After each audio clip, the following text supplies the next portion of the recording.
The question concerns running 200 amp service entrance cable, specifically 4/0 aluminum, through the back of a standard main panel that is 3.5 inches deep.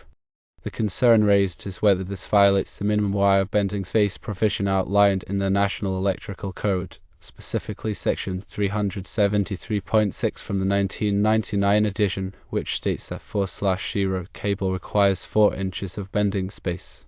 The NEC, or National Electrical Code, is a widely adopted standard for safe electrical installation.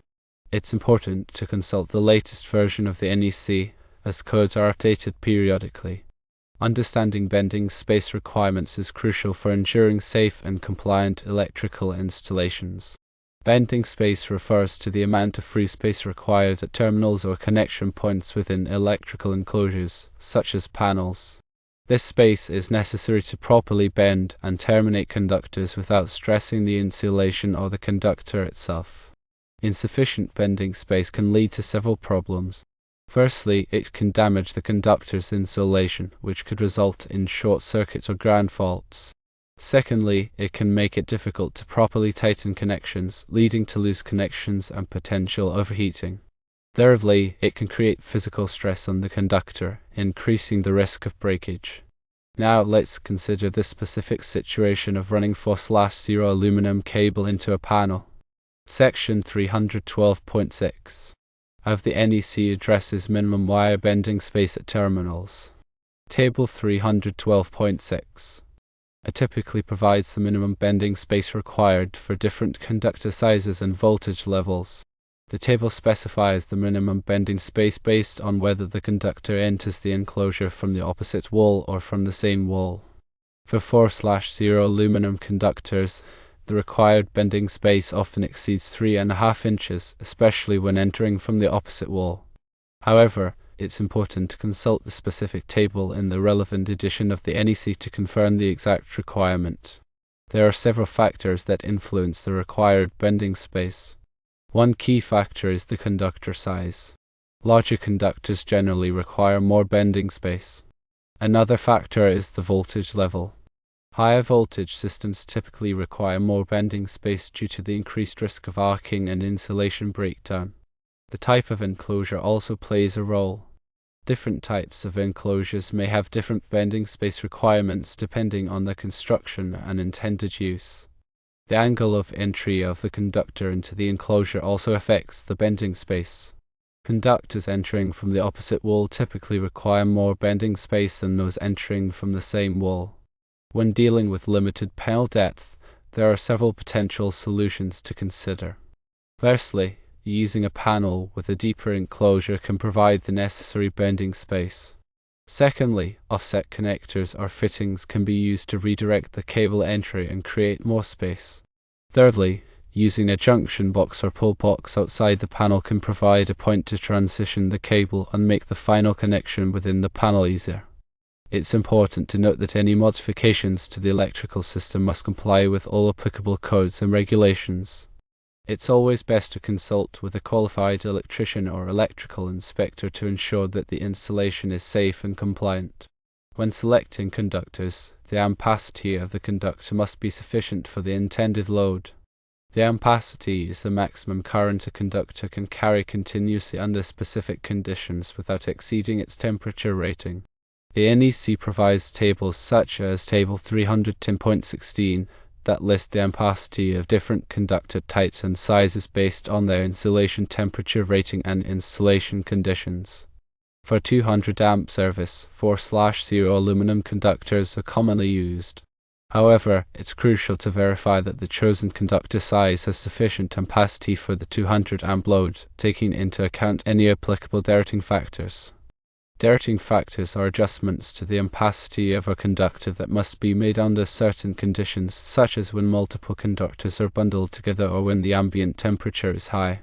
These directing factors are specified in the NEC and must be applied to ensure that the conductor does not overheat. In addition to ampacity, the voltage drop must also be considered when selecting conductors. Voltage drop is a decrease in voltage along the length of a conductor due to its resistance. Excessive voltage drop can cause equipment to malfunction or operate inefficiently. The NEC recommends limiting voltage drop to a maximum of 3% for branch circuits and 5% for feeders. The voltage drop can be calculated using Ohm's law and the conductor's resistance per unit length. Longer conductors and higher currents will result in greater voltage drop. When working with aluminum conductors, it's important to use proper termination techniques. Aluminum conductors are more prone to oxidation than copper conductors, which can lead to increased resistance and overheating. To prevent oxidation, aluminum conductors should be terminated with connectors that are specifically designed for use with aluminum. These connectors typically have a coating of oxide-inhibiting compound that prevents oxidation and ensures a good electrical connection. It is also important to follow the manufacturer's instructions for torquing the connectors. Proper torque is essential for maintaining a secure and reliable connection. Over-torquing can damage the connector, while under-torquing can lead to loose connections and overheating. Grounding is another critical aspect of electrical safety. The grounding system provides a low-impedance path for fault current to return to the source, which helps to trip circuit breakers or fuses and prevent electrical shock. The NEC requires that all electrical equipment be properly grounded.